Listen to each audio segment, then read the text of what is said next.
Hola amigos, bienvenidos a esta edición de día lunes del portal del Villegas.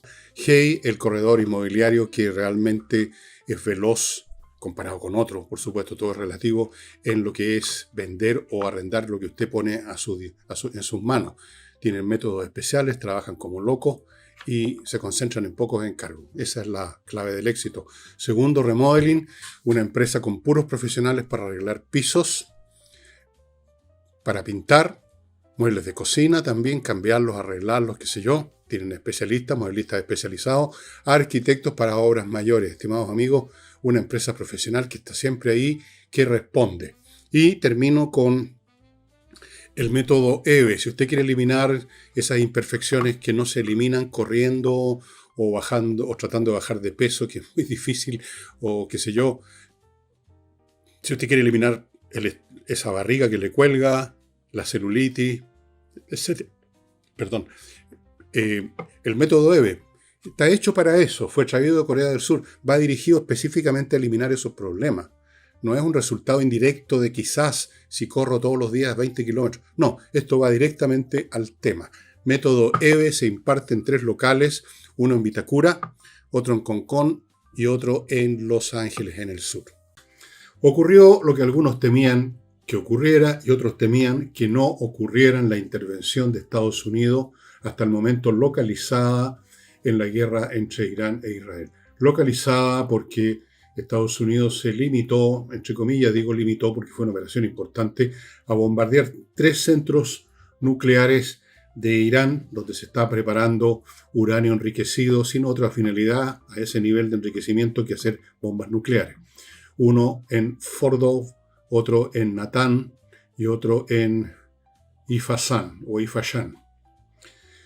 Se necesitaba la intervención de Estados Unidos porque son instalaciones subterráneas muy profundas y solamente Estados Unidos tiene el avión capaz de transportar una bomba de penetración, una bomba muy pesada, pesa como 11 toneladas, está hecha para penetrar muchos metros por la superficie del terreno, en este caso en Fordow una montaña, y luego también traspasar las bóvedas de concreto reforzado y después de toda esa trayectoria tiene un fusible, digamos, de retardo, no explota de inmediato en contacto, explota dentro del lugar donde se quiere y deja la crema, pulveriza todo. Se arrojaron, entiendo que 6 de estos artefactos en Fordow y otros 6 se repartieron 3 y 3 entre Natam y Ifashan. No se sabe hasta el momento el nivel de daños que pueden haber sufrido esas instalaciones. Las autoridades norteamericanas hablan de que fueron obliteradas, fueron aniquiladas. Los iraníes, por supuesto, tratan de quitarle importancia, como han hecho con los ataques también israelitas, y hablan de daños superficiales. Bueno, es difícil saber todavía. Daños superficiales no pueden ser, porque justamente esas bombas son hechas para producir daños profundos, no superficiales. Pero las mentiras son una de las especialidades de estos regímenes autocráticos, teocráticos, monolíticos, ideológicos. Fabrican mentiras, viven en un mundo de mentiras, entonces no pueden jamás reconocer la realidad que está ante sus ojos. Pero el tema tiene muchos aspectos, estimados amigos. Primera pregunta, ¿cuánto daño si eso realmente, al menos por ahora, termina con el proyecto nuclear que evidentemente era militar de Irán? Digo evidentemente era militar, porque para los usos civiles usted no necesita enriquecer el uranio 235 más allá del 5%, y ya iban en el 60%, camino al 90%, que es lo que se necesita para un explosivo nuclear. Era evidentemente militar además porque estaba protegido, escondido bajo tierra, no era una central nuclear normal, como creyó, parece, el señor Boris, que hizo una declaración de una profunda ignorancia, como es su costumbre. Ya vamos a llegar a eso. Pero mientras tanto sigamos con el teatro de operaciones. No sabemos cuánto daño. No sabemos. No sabemos hasta qué punto, y yo creo que es bastante claro que así fue. Los iraníes habían previsto que era muy probable que les bombardearan y han retirado parte del uranio enriquecido a otro lado y tienen también en otro lado, quizás desconocido o quizás conocido, un número de centrifugadoras suficiente. no en el número que tenían en Fordo, donde había miles de centrifugadoras, pero suficientes para producir aunque sea una pequeña cantidad para una bomba. Les quiero explicar un detalle técnico. La bomba de Hiroshima, la que se lanzó en Hiroshima en 1945, tenía en su carga explosiva eran 64 kilos de uranio, de los cuales solo el 80% era el uranio que sirve para una detonación nuclear, el uranio 235 purificado. Por lo tanto, 50 kilos. De estos 50 kilos, cuando se produjo la explosión, solo entraron en reacción en cadena, que es el elemento explosivo, 700 gramos. Lo demás se dispersó en el acto mismo de la explosión. ¿Y por qué? Porque el proceso de detonación de un arma nuclear era todavía muy primitivo en esos años. Que, si no me acuerdo mal, porque alguna vez lo estudié, este asunto lo vi en alguna parte, la bomba que se lanzó en Hiroshima tenía un tubo en medio, voy a simplificar, con el uranio, que había sido convertido en una esfera. Esa esfera la dividieron en dos hemisferios, uno en cada extremo del tubo, y con explosivos se los hizo avanzar a gran velocidad, empujados por la fuerza explosiva, para que se fundieran y se produjera una reacción en cadena. Pero eso es un método muy primitivo que solo logró que reaccionara 700 gramos de 50 kilos, menos, a ver cuánto es eso, un poquito más del 1%. De 50 kilos el 1% es medio kilo, poquito más de, poquito, 0,7, bueno, una cantidad mínima. Aún así, esos 700 gramos de uranio produjeron una explosión con una potencia equivalente a 15.000 toneladas de dinamita. 15 kilotones. Kilo, 1.000, ton, tonelada, 15.000 toneladas de dinamita, con 700 gramos. Han pasado muchos años desde entonces y los sistemas de detonación han sido perfeccionados enormemente. En otras palabras, la cantidad de uranio 235 que realmente echa a entrar en una reacción en cadena explosiva, la proporción ya no es un 1%, es mucho más. Se ha estudiado este asunto como matemáticamente, dónde poner los explosivos, de qué forma tienen que ser la masa de uranio, cómo tienen que estar ubicados los explosivos. Es muy complicado. Es una de las partes más complicadas de la manufactura de una bomba nuclear, es el mecanismo de detonación. Pero ustedes pueden estar seguros que hoy en día es infinitamente más eficiente que el de 1945. ¿Por qué digo todo esto, esta explicación? La doy por el simple hecho de que entonces se necesita mucho menos uranio enriquecido que esos 50 kilos que se usaron para Hiroshima. Mucho menos. Entonces, es posible que Irán tenga de los 450 o media tonelada de uranio enriquecido, el 60% que se suponía que tenía, pero se suponía, puede que haya rescatado, pongámosle 10 kilos, que tenga 10 kilos en otro lugar y que ya hayan sido enriquecidos, porque es mucho más fácil enriquecer 10 kilos que enriquecer media tonelada, ¿no es cierto?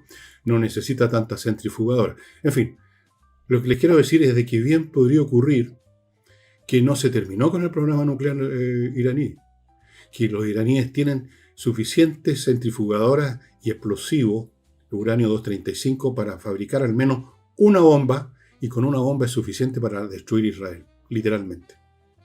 15 kilotones, una bomba pequeña en comparación con las que se hacen ahora normalmente, con las tecnologías de ahora. El poder explosivo de las ojivas nucleares que tienen los países estoqueadas anda entre los 50 kilotones, no 15, 50 a 1 megatón. Mucho más poderosa. Y con mucho menos elementos explosivos. No solamente con uranio 235, pueden usar plutonio. Entonces es posible que Irán tenga la capacidad para eso. Es más, puede que tenga ya manufacturada una bomba nuclear. Es más, puede que algún país como Pakistán o China, son capaces, hayan transferido los medios ya para armar una bomba nuclear rápidamente, o incluso una bomba ya terminada, lista para usar. Yo he visto un video hecho por Irán,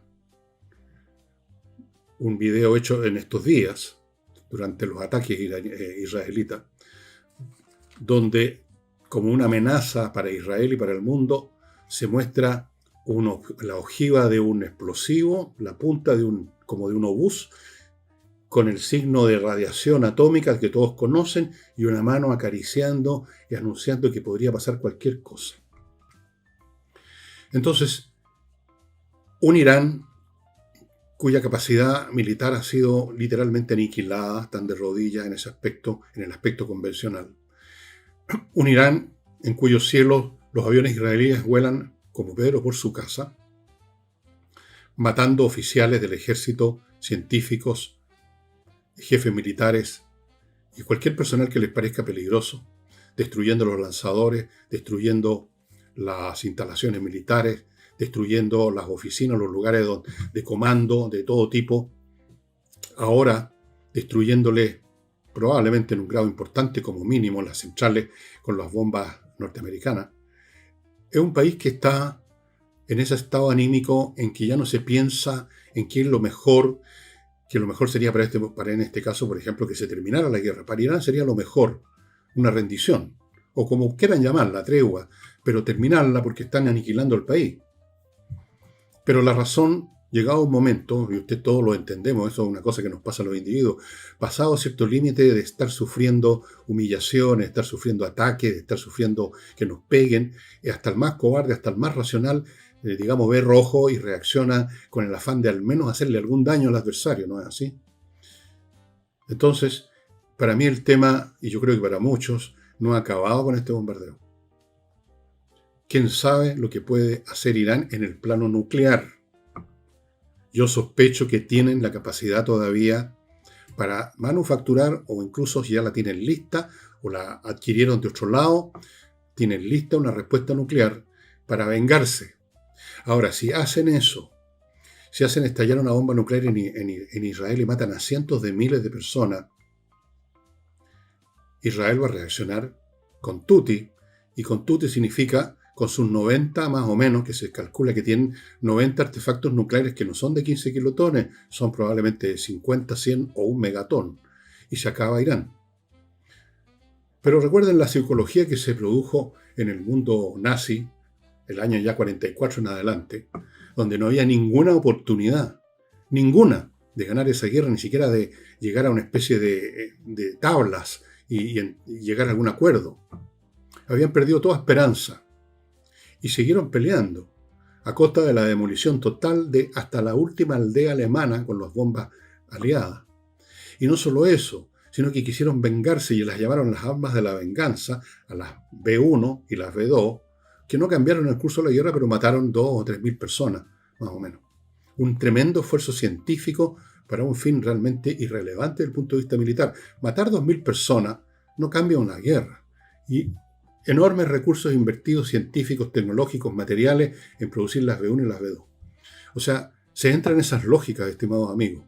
La razón, el sentido común, que ya está bastante, diría yo, arrinconado ya en el hecho mismo de que hay una guerra, se termina por perder. Ya no hay ningún cálculo racional de decir, bueno, parece que nos ganaron, rindámonos, tragamos control de daño, disminuyamos los costos, y ya nos arreglaremos para más adelante. No, eso se desaparece, esa mentalidad. Viene la idea, se ve todo rojo, venguémonos, hagámosle daño. Yo temo eso. En el plano nuclear. En el plano convencional, no sé lo que está ocurriendo en el momento mismo en que estoy grabando ahora, día domingo, a las 13:35, esa es la hora que tengo. Puede que en este mismo momento los iraníes estén, por ejemplo, disparando, tienen miles de misiles todavía, disparando misiles a bases norteamericanas, que están al alcance, que están en Arabia, en otras partes, ahí en el Medio Oriente. Puede que en este mismo momento también estén minando el estrecho de Hormuz, lo cual significaría un golpe brutal para la economía mundial, porque por ahí pasan gran parte, no todos, pero una buena, no me acuerdo la proporción, pero puede ser el 30 o 40% del petróleo que sale de Arabia, de Saudita, que sale de los países que producen petróleo, sale por ahí, necesariamente vean ustedes el mapa, sale por ahí el estrecho de Hormuz. Esto en el sector del Golfo Pérsico, lo están minando para impedir, puede que lo estén minando para impedir, y naturalmente Estados Unidos ahí va a intervenir, y si le bombardean sus bases, va a intervenir con tuti. Y ahí, aunque no se usen armas nucleares, Irán queda simplemente liquidada. O sea, sobre todo en una nación que no tiene ya defensas antiaéreas reales. Imagínense ustedes las cuadrillas de B-52 dejando caer alfombras de bomba, bombardeando hasta el último lugar que pudiera ser un centro militar, un centro de comando, disparándole a sus líderes militares, saben exactamente dónde se esconden, dónde se esconden. Sería la destrucción del régimen iraní y una destrucción de buena parte del país también, que no se lo merece. Y los iraníes, la gran mayoría de la población iraní, por lo que se sabe, es contraria al régimen de los ayatolás. Pero pasarían también por muchas dificultades, estarían pagando, como se dice, justos por pecadores. En otras palabras, esto no ha terminado, no va a poner fin a la guerra entre Irán e Israel, no va a poner fin a ninguna guerra. Esto va a aumentar el conflicto, por lo cual muchos dicen que no debiera haberse bombardeado. Pero ahí se cae en una lógica bastante tonta.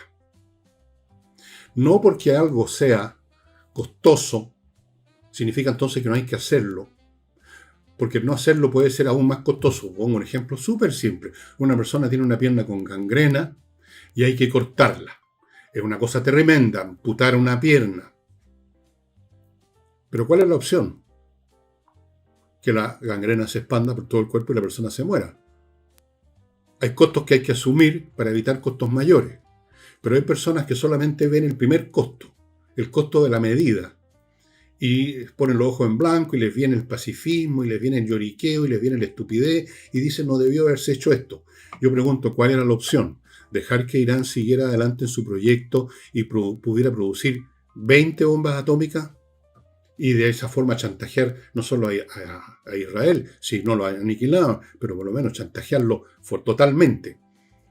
Pero chantajear también al resto del mundo, a Europa, por ejemplo, que está al alcance de los misiles que ya ahora tienen los iraníes. ¿Cómo se mide ese costo en comparación con este costo? Por consiguiente, digo yo, lo que se hizo ahora tiene un costo ahora y va a tener un costo mañana y pasado mañana y puede ser un gran costo, pero el costo de no haber hecho nada probablemente sea 100 veces peor. El patear el tarro para adelante, el postergar los problemas no resuelve los problemas. El no haber bombardeado estos centros nucleares no mantenía la paz, porque ya esa paz se acabó hace rato en Medio Oriente. De hecho, algunos hablan de que esto puede producir una tercera guerra mundial. Señoras, señores, ya estamos en una guerra mundial. Hace rato. ¿Cómo no lo ven? Ya estamos en un periodo de guerras donde se va, al cabo de unos 10 años, calculo, o 5 como mínimo, se va a establecer una nueva estructura global mundial política. En este momento estamos en la fase de la guerra, estamos como en la Segunda Guerra Mundial. Estamos como en el año 38, 39 de la Segunda Guerra Mundial. Que ya era guerra. No habían muchos balazos todavía en Europa, salvo en Polonia, pero era guerra. Si ustedes han estudiado historia recordarán que cuando Inglaterra y Francia le declararon la guerra a Alemania por haber invadido Polonia, pasaron varios meses en que no se intercambió un disparo entre las tropas alemanas y las tropas francesas e inglesas que estaban estacionadas en el norte de Francia. Lo que se llamó la Droll Guerre, la guerra rara, la guerra tonta. Los ingleses hablaban de Funny War, que viene siendo más o menos lo mismo, una guerra de mentira. Pero era guerra, y luego en un momento dado esa guerra de Funny War, esa guerra de canciones, los ingleses cantaban vamos a colgar la ropa lavada en la línea Siegfried, que era la línea de Francia alemana. Me la sé de memoria esa canción, me la conozco muy bien. Pero de repente, en mayo del año 40, atacaron los alemanes y invadieron en un mes, terminaron de derrotar a los franceses. Las guerras no necesariamente empiezan al tiro con tutti. Ya estamos en una tercera guerra mundial. Péguense al cachofazo los que todavía no se dan cuenta y hablan de que hay que conservar la paz cuando ya no hay paz. Cuando ya se desató esto. Y cuando se desata, lo único que vale es cómo ganar. No hay otra alternativa. A menos que usted se quiera rendir, por supuesto. A Israel, claro, podía haber hecho nada y se rinde. Dice, sí, vamos a hacer lo que quieren los iraníes, nos vamos a ir de acá. Todos los judíos nos vamos a ir de aquí, vamos a dejar vamos a dejar el país vacío, los edificios vacíos para que se vengan a instalar los árabes, los palestinos. Pero antes de entrar al tema de este momento que son los incendios en el sur, permítanme recordarles origami-chile.cl, una empresa que importa enseres, muebles y equipamiento de cocina para que usted tenga y convierta esa cocina, como ya ocurre de hecho, en parte de su hogar, no en un lugar escondido así en medio de humareda y fritanga, sino que un lugar grato que puede estar a la vista como en muchos departamentos y casas, con lindas mesas, con los enseres haciendo juego con el resto de la decoración, un lugar que es tan grato como estar en el living. Muchos de nosotros, usted probablemente come en la cocina, hay una mesa de cocina. Bueno, todas esas cosas usted las puede tener digamos, puede hacerlo mucho más agradable, mucho más atractivo con lo que trae origami-chile.cl. Póngase en contacto con el sitio y eche una miradita. Sigo con praderasdefrutillar.cl, el emprendimiento inmobiliario en la región de Los Lagos, a 5 minutos en auto Frutillar, parcelas de 5.000 metros con agua, electricidad y fibra óptica lista para que usted la conecte a la casa que construya. ¿Para qué le digo lo lindo que es el lugar? Con vista a los volcanes, a las praderas, a los bosques, a las vaquitas. Bastante distinto que asomarse por la ventana y ver, qué sé yo, la parte trasera de otro edificio, ¿no? Una lata. Feo. Y a 5 minutos de Frutillar. O sea, si usted quiere ir a comprar algo, usted quiere ir a un restaurante, quiere ir al Teatro del Lago, quiere ir al lago, quiere ir a pasearse, quiere ir a conversar con alguien, a 5 minutos está Frutillar, que es una ciudad encantadora. Praderasdefrutillar.cl, segunda etapa, la primera ya se fue, así que vaya apurándose.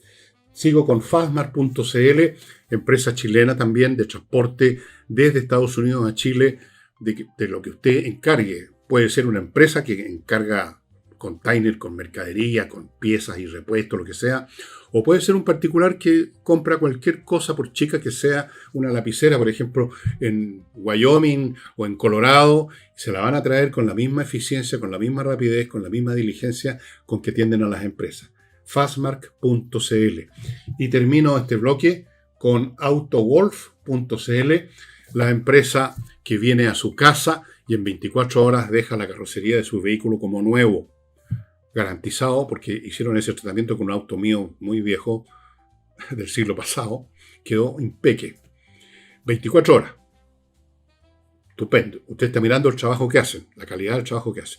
Fuera de eso tienen una automotora especializada en la compraventa de autos usados, mercado que obviamente conocen súper bien por razones obvias. Primero, en Estados Unidos, en el Congreso norteamericano hay el malestar bastante expandido entre los demócratas y también parte de los republicanos porque no los consultó al Congreso. Resulta que en la Constitución norteamericana solo el Congreso tiene la potestad de declarar la guerra. Entonces aquí le reprochan en distintos tonos a Trump que inició una actividad militar sin consultar siquiera formalmente al Congreso. Le informó a algunos parlamentarios republicanos, me imagino que a los demócratas no, porque iban a salir al tiro a vociferar a los medios de comunicación para joder. Entonces a algunos republicanos les dije, vamos a atacar, les dijeron. Ahora, a mí me parece, no sé qué le parece a ustedes, pero ¿qué sentido tiene en los tiempos actuales, con las tecnologías actuales, con los armamentos actuales, esta figura declarar una guerra? ¿Cómo se declara una guerra sin que instantáneamente, no como antes, instantáneamente el futuro, el adversario al cual se le está declarando la guerra, se prepare e impida una acción militar o la disminuya en su capacidad, en su efectividad? ¿Qué sentido tiene declarar una guerra? Así que llegue el embajador con una declaración de guerra. Entonces eso a mí me suena un poco como anacrónico. Especialmente en un caso como este, que en primer lugar no es una guerra, sino que es una acción local. Bueno, si usted quiere la llama guerra, probablemente va a iniciar una guerra formalmente entre Estados Unidos e Irán. Pero resulta que se requería sorpresa para lograr el cometido de destruir o pretender destruir, por lo menos era la intención, miramos las cosas por la intención. La intención era destruir, para eso se requiere sorpresa, que no alcancen a retirar los equipos, que no alcancen, digamos, a poner a salvo lo que quieren custodiar los iraníes. ¿Cómo iban a declarar la guerra? Me parece bastante estúpida esa cuestión. Una votación en el Congreso con discusión, imagínense, pasan las horas, los días. No tiene mucho sentido, ¿no es cierto? Eso en Estados Unidos. Por supuesto que hay preocupación, porque no se sabe cuáles van a ser las consecuencias inmediatas. Pero yo quiero reiterar un argumento que he hecho hace unos minutos atrás. Hay situaciones en las cuales usted sabe, sin conocer el detalle, que hay riesgos, que hay peligros, que hay costos, pero usted sabe que si no toma esa acción con riesgos, con peligro y con costo, el peligro, el costo y el riesgo después va a ser 100 veces mayor. Y eso era evidente. Un Irán con armas nucleares es una cosa casi inconcebible. Entonces, discutir sobre el costo, que va a pasar esto y que va a pasar lo otro, que no se debió hacer, es bizantinismo, una discusión bizantina. Hay cosas que se tienen que hacer. Hay que cortar la pierna gangrenada, no podemos empezar a discutir, bueno, pero entonces ya esta persona no va a poder nunca más jugar tenis, o no sé, o no va a poder jugar fútbol, no va a poder andar sin muleta. Claro, es cierto, pero ¿cuál es la alternativa? Que la gangrena mate a la persona. Entonces hay cosas que se tienen que hacer independientemente del costo, porque cuando el costo de no hacer nada es mucho mayor que era este caso. Así es que vamos a ver quién me está jodiendo aquí con el famoso WhatsApp. Ah, ok, sí. Vamos a silenciar. Ok, y vamos a silenciar acá también. Ya. Eso. Así que en el Congreso están molestos. Probablemente dentro del electorado americano que votó por Trump, algunos estarán enfurecidos, nos ha traicionado, dijo que hoy no iba a meter más a Estados Unidos en guerra. Otra vez una tontera, porque uno puede hacer promesas y juramentos sobre la base de la realidad que está vigente en el momento en que uno los hace, pero luego la realidad puede cambiar de tal manera que sea imposible cumplir con ese juramento. Yo no digo esto para defender o no la decisión de Trump. No. Estoy simplemente examinando las cosas como ocurren en la realidad. Ahora, respecto a Trump se le acusaba, se le estaba botejando de taco. Trump always chicken out. Siempre se corre bravucón. Yo mismo he dicho que es un bravucón y creo que lo es. Habla y amenaza mucho y después hace menos. Así que, ¿por qué esta vez sí actuó? Algunos dicen, yo he estado viendo algunos canales israelitas en YouTube donde las personas que comentan dicen que asumen o dicen, no sé si lo creen realmente, que todo esto fue una operación de engaño para mantener, digamos, totalmente desatentos a los iraníes de lo que iba a ocurrir y que ya se había decidido hacía rato, pero inventaron todas estas cosas, que las 2 semanas, que voy a esperar 2 semanas, dijo Trump, y otras cosas que se dijeron para hacer pensar a los iraníes de que el asunto, digamos, todavía no se resolvía. Eso es una posibilidad. La otra posibilidad, que yo incluso le doy un poco más de peso, no es que se haya planeado esto así tan maquiavélicamente. Trump así poniéndose en contacto con los israelitas diciéndole vamos a hacer esto, pero mientras tanto vamos a hacer como que estamos indecisos. Puede ser, pero yo creo que también es bastante probable que simplemente una cosa muy simple, cambió de idea Trump. ¿Y por qué lo digo? Porque es sabido que en el círculo íntimo de Trump, o sea, la gente que lo rodea en la Casa Blanca, el secretario de Estado, Marco Rubio, el secretario de Defensa, los jefes más altos militares, en fin, y otras personas, había una división. ¿Atacamos o no atacamos? Y si había una división, significa que había una discusión. Y si había una discusión, significa que Trump estaba escuchando argumentos para allá y para acá, de todos los tipos. ¿Por qué es imposible pensar que Trump, que un hombre que más lo que habla que lo que hace, llegó un momento en que le pareció que la presión interna de su gobierno o que los argumentos que estaban presentando los que favorecían atacar de una vez por todas esas centrales eran adecuados, eran inevitables y tomó la decisión. Yo no sé si una hora antes, un día antes, pero puede ser simplemente un cambio de idea y no una planificación maquiavélica, fría, vamos a hacer esto, y siempre hemos querido hacer esto y lo vamos a hacer, pero vamos a engañar a los iraníes. No me tinca mucho ese lado. Pero al final de cuentas viene siendo lo mismo, lo que interesa aquí es el resultado. Resultado que, repito, no lo conocemos en detalle. Supongo que se irá conociendo en su momento cuál fue realmente el grado de destrucción que sufrieron esas centrales, primero. Y segundo, si acaso no tienen un backup, los iraníes, que pudiera convertirse en un ataque de venganza feroz. Y no olvidemos otras armas que puede usar Irán, las armas biológicas. Son bastante menos efectivas, son bastante más... no está claro cómo podrían funcionar, pero no sabemos. No sabemos lo que tienen guardado. Tienen algunas bajo la manga los iraníes, todavía no me cabe ninguna duda. Yo no creo que estaban de brazos cruzados esperando que decidía Trump, no. Y vamos a ir ahora a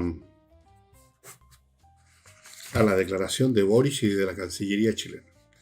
La declaración de Boric es un monumento a la ignorancia y a la irresponsabilidad, que en pocas horas, sin saberse nada de lo que va a pasar, de lo que está pasando, sin saberse solo sabiendo lo que sabe hasta el último hijo vecino que cayeron unas bombas en esas centrales, sin tener entonces idea de las consecuencias que eso va a tener, sin tener idea de qué es lo que Chile debe hacer por su conveniencia, inmediatamente, sin meditar, sin pensar, yo no sé si sabe pensar, bueno, yo creo que no, sin ver los antecedentes, sin por lo menos escuchar lo que otros pudieran pensar, llega y hace una declaración, donde para empezar se equivoca, porque es ignorante, y habla de un ataque a centrales nucleares. No eran centrales nucleares. A ver, expliquemos un poco, porque hay gente que va a quedarse con esa imagen. Una central nuclear es una instalación, como las que hay en Francia, por ejemplo, que al aire libre, abiertamente, están ahí para producir, por ejemplo, electricidad. Son una instalación civil que produce electricidad. Otras centrales producen isótopos para temas médicos. Son civiles y están a la vista, no están escondidas. No usan uranio enriquecido del 60 o más por ciento. No usan uranio, en primer lugar se usa plutonio, normalmente polonio, otras cosas. No eran centrales nucleares en ese sentido. Eran otra cosa. Son instalaciones nucleares para producir bombas.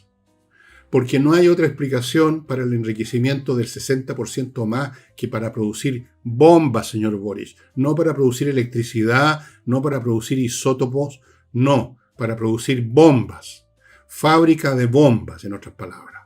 No una inocente central nuclear. Error. Luego habla de... Bueno, dijo tantas tonterías. De que esto no podía ser, de que esto era digamos, ponía en riesgo la paz. Y ya no hay paz, hombre. Hay una guerra ya. Hay varias guerras. ¿No se ha dado cuenta? Hay una guerra en Europa que está conectada con estas otras guerras. Están todos conectados estos tipos. Irán está conectado con Rusia, le entrega armamento. Rusia está conectado con Irán, le ha entregado tecnología y armamento, las baterías antiaéreas. Luego está la guerra entre Irán e Israel. Ya hay guerra, señor Boric, ahí. Ya Israel ha estado no solo luchando, no ahora con Irán, sino que ha tenido que estar destruyendo a Hezbollah, a Hamas, y eventualmente van a destruir a los hutíes. No me cae ninguna duda que los van a aniquilar también. Luego tenemos las amenazas de guerra de China permanentes contra Taiwán, todos los días con aviones y con barcos dándose vuelta y provocando y matoneando. ¿De qué paz mundial? Dice él que está en riesgo. Ya no hay paz mundial, hombre. Pero no, en vez de ver la realidad como es, en vez de siquiera, si una persona de repente incapaz de ver la realidad, una persona que sabe que es limitada intelectualmente, al menos hace algo, se calla, espera los consejos de gente más inteligente, espera a ver cómo se dan las cosas, espera, wait and see, pero no, él inmediatamente como un niño, como un dirigente escolar, que es lo que sigue siendo, sale a vociferar y pone a Chile en una situación de enemiga de Estados Unidos. ¡Qué buena onda! Y por supuesto están amigos él de Irán, de todos estos fulanos, digamos, de esta horda que apareció en el mundo a provocar, digamos, el orden mundial. Irán, Rusia, China,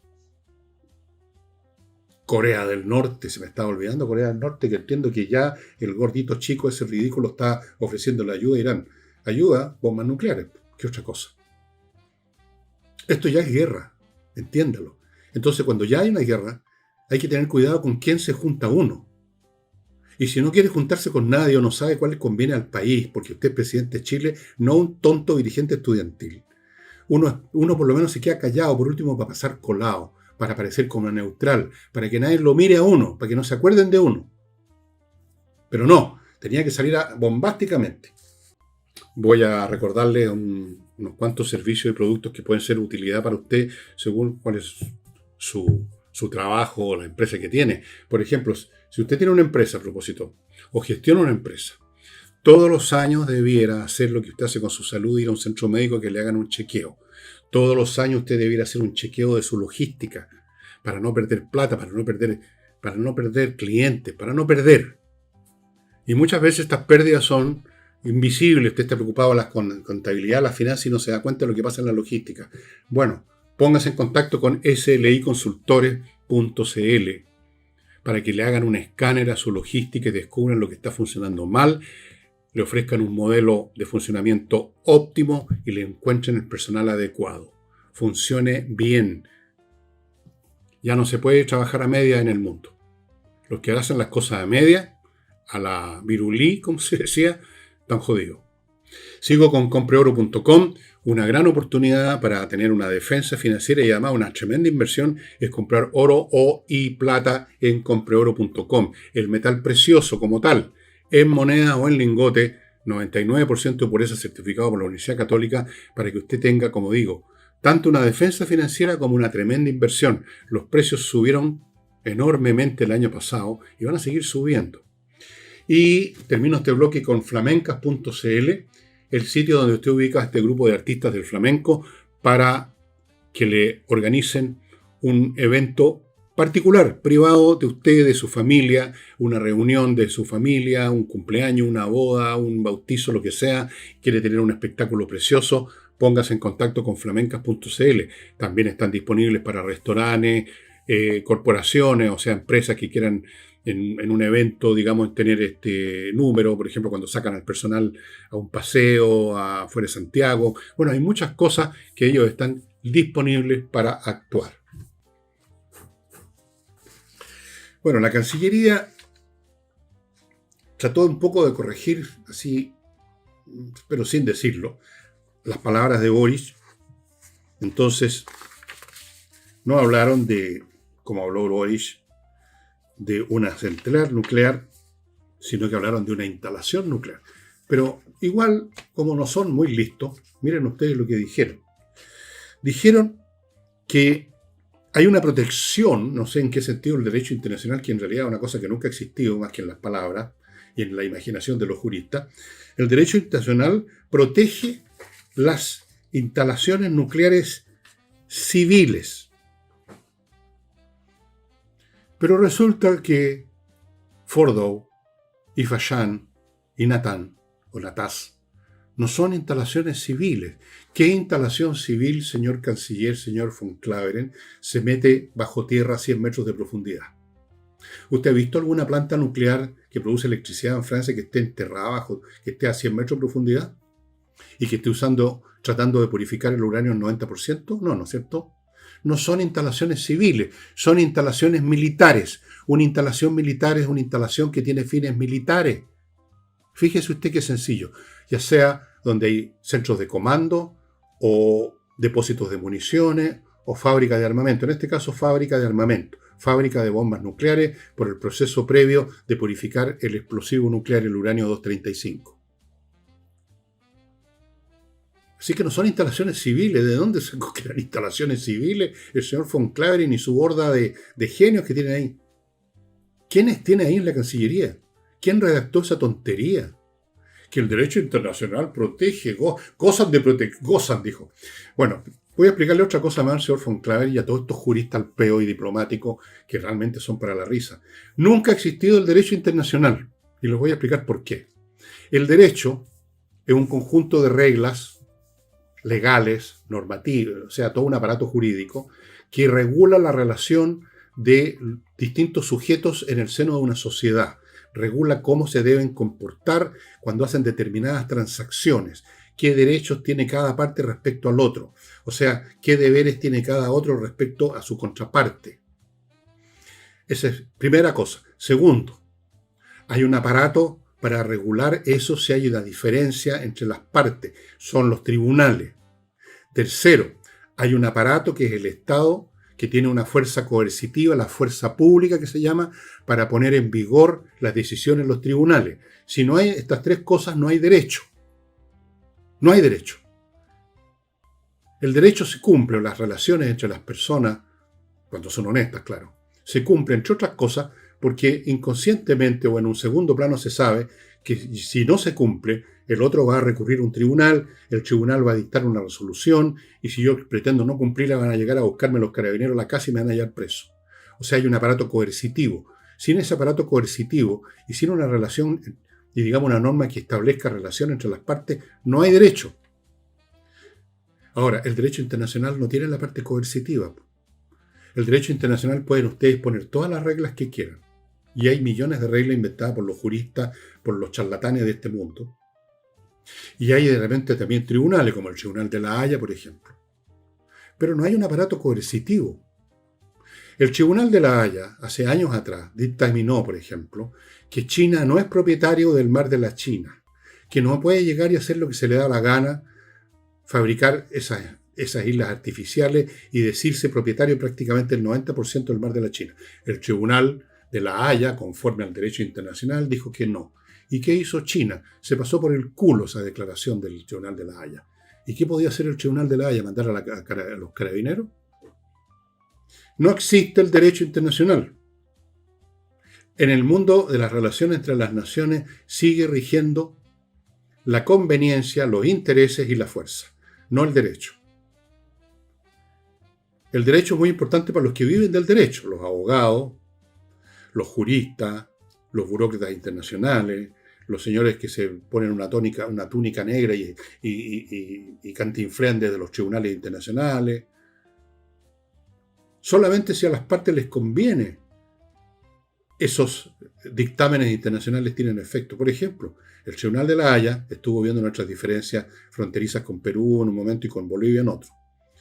Y esas disposiciones evitaron, digamos, un conflicto mayor. ¿Pero por qué? ¿Porque había una fuerza coercitiva del Tribunal de la Haya? No, porque convenía a las partes que no hubiese no se llegase más lejos. No convenía a las partes entrar en un conflicto quizás militar. Eso no es derecho, entonces, eso es conveniencia, eso es intereses. Así que ¿de qué derecho, de qué protección internacional gozan? Como dice, gozan, no disfrutan, no hay tal protección. Pero además no eran centros civiles, no eran instalaciones nucleares civiles, sino que militares. ¿Por qué no preguntan un poco antes de hablar? A cualquier físico nuclear, a cualquier persona que ha leído un poco siquiera. Bueno, ahora, ¿cuál es el resultado de esto? El resultado no lo va a pagar Boric, no lo va a pagar el señor von Claver, no lo van a pagar los funcionarios del gobierno, lo paga el país. Ya con las actitudes que ha tenido hasta este momento Boric, hemos tenido y tenemos problemas con Estados Unidos como se manifiestan ya en la famosa visa waiver, pero vamos a tener más problemas ahora, porque la situación es mucho más grave. Y irresponsablemente este fulano, llamado Boric, sin esperar ni un día, sale como una idiotez.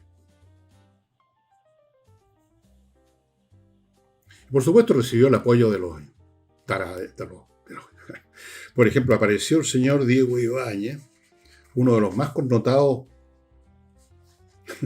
genios del Frente Amplio, declarando que Chile, con la declaración de Boris, se ponía en el lado correcto de la historia. Eso de correcto es una imitación de los comunistas. Yo siempre, la vía correcta es esto, la vía correcta al socialismo, la vía correcta, siempre usan la palabra correcto. Se les quedó pegada esa semántica de los tiempos, digamos, de la Unión Soviética. Los comunistas chilenos hablan de lo correcto. En el Frente Amplio, como son los niñitos tontos derivados del comunismo, también usan la fraseología, y entonces Chile se pone en el lado correcto de la historia. ¿Qué sabe Ibáñez cuál es el lado correcto de la historia? Ni siquiera los filósofos de la historia podrían decir en este momento cuál es el lado correcto. ¿Qué es lo que es lado correcto en primer lugar como concepto? ¿Cuál es un lado incorrecto? Para el señor Ibáñez, en su megalomanía, una megalomanía que no tiene como fundamento un gran intelecto, que ahí uno podría aceptar. Uno puede aceptar que sea megalómano un Einstein, no un Ibáñez. En su megalomanía él cree que sabe cuál es el lado correcto de la historia, fíjense. El lado correcto de la historia.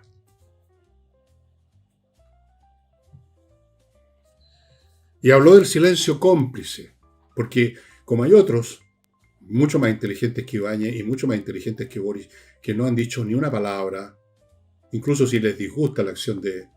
No han dicho ninguna palabra pensando en qué es lo que le conviene al país, no en qué es lo que me conviene a mí, qué es lo que le conviene a mi miserable y microscópico ego en términos de declaraciones. ¿Qué es lo que tengo que decir para yo sentirme un macanudo, un tipo que está al lado correcto de la historia? Como hay gente más inteligente que no cae en ese idiotez, se han quedado callados. Eso se convirtieron, según Ibáñez, en cómplices. Bueno, le voy a explicar a Ibáñez a ver si entiende. Quizás tendría que usar, no sé, unos monitos. Cómplice es ser parte de un delito. ¿Cuál es el delito aquí?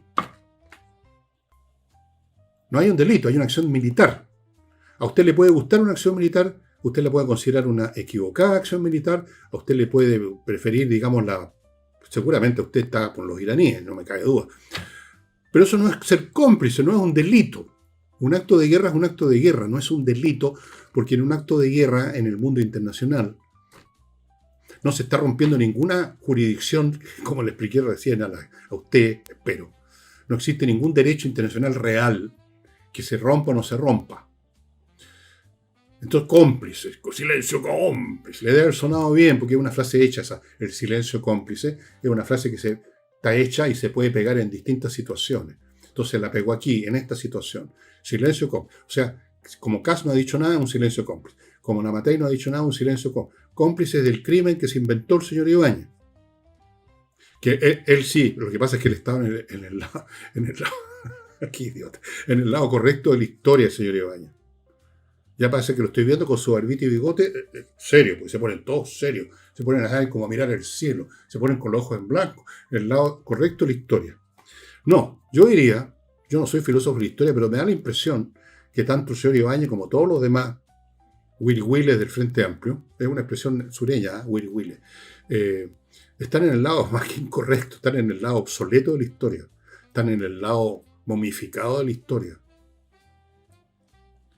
Y no los rescata de ese lado momificado y obsoleto y anacrónico el que ustedes crean en su buenismo, hueonismo, de que están defendiendo los grandes derechos que se han revelado al mundo en estos últimos decenios. No, están muy equivocados. Muy equivocados. O sea, no tienen remedio, en todo caso no van a entender jamás.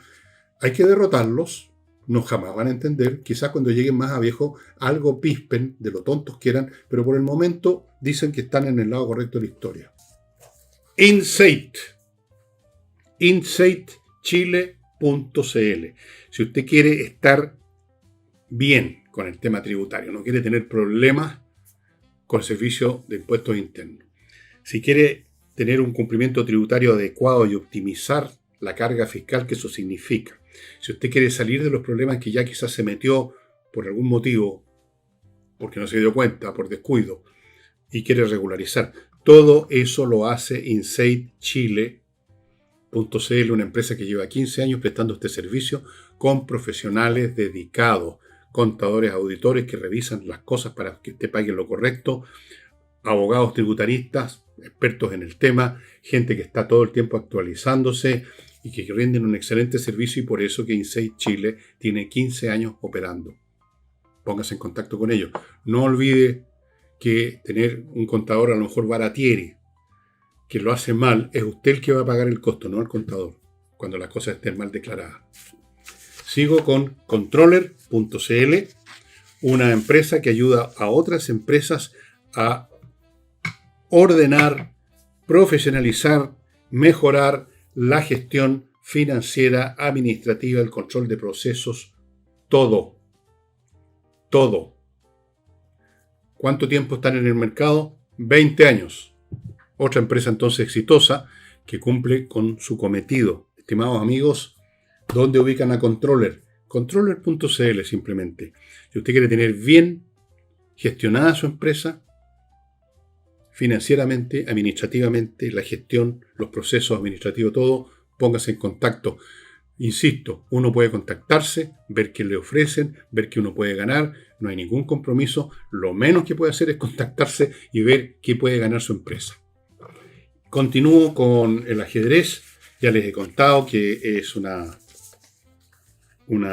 cosa muy positiva para los chicos aprender ajedrez, no por el ajedrez mismo, sino porque les instala herramientas cognitivas que son útiles para todo y que se instalan y quedan instaladas de por vida. El pensamiento analítico, la resistencia espiritual cuando hay problemas, la capacidad y perseverancia para profundizar en una situación y no, digamos, al primer pensamiento que se le ocurrió creer que ya solucionó el problema. La paciencia, el orden, el método, el rigor, la perseverancia y la lógica, todo eso se desarrolla con el ajedrez muy bien, así que a su niño yo le sugiero que se contacte con espacioajedrez.com y le contrate un curso que son online. Es cómodo, entretenido. Y termino con el arquitecto Diego Sándor, que los está esperando en la región de los lagos para construir o remodelar con el estilo único y propio de él. Fire Trail. Esta es una empresa que usted ubica en safefiretrail.cl, usted está viendo. Es una empresa que pone a su disposición, señores empresarios del campo, especialmente municipios, un vehículo que se engancha a su vehículo, a su camión, camioneta, auto, y que es, por así decirlo, un carro de bomberos de emergencia y de acción inmediata. Este vehículo, que es remolcado, lleva 1000 litros de agua, mangueras, motobombas, extinguidores y todo lo que usted necesita para atacar inmediatamente un fuego que ha comenzado en alguna parte de su predio, de su empresa, en el municipio, antes que lleguen los bomberos, antes que lleguen los aviones, antes que lleguen los brigadistas. Usted puede ya combatir y quizás hasta ya extinguir. Cuando las cosas se hacen rápido, uno extingue de inmediato un fuego.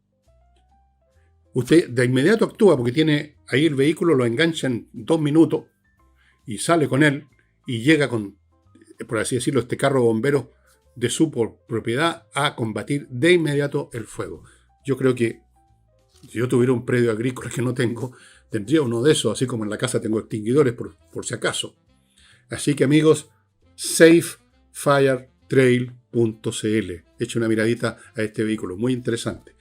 Bien, en la política nacional, doña Ana Ilia Uriarte, no sé si ustedes se acuerdan, pero fue una mujer importante en la moneda, en la época de Michelle Bachelet, y por supuesto sigue en este mundillo del poder, ¿no es cierto? Ellos nunca salen de ahí, nunca se van para la casa a leer un libro. Siempre está el poder. Son gente, viven con la cuestión del poder en la mente.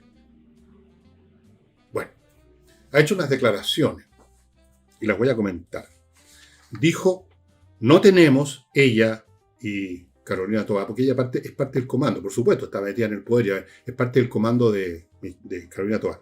Dijo, no tenemos ni una gota de anticomunismo. Cierto, no tienen ni una gota de anticomunismo. Lo que tienen es litros de comunismo circulando por su sistema circulatorio político. Litros, muchos, tan cercanos, son amigos, comparten ideas, comparten proyectos, comparten gobierno, ¿no? Así que no tenía necesidad de decirnos la señora Uriarte como si fuera una gracia. No tenemos una gota de anticomunismo.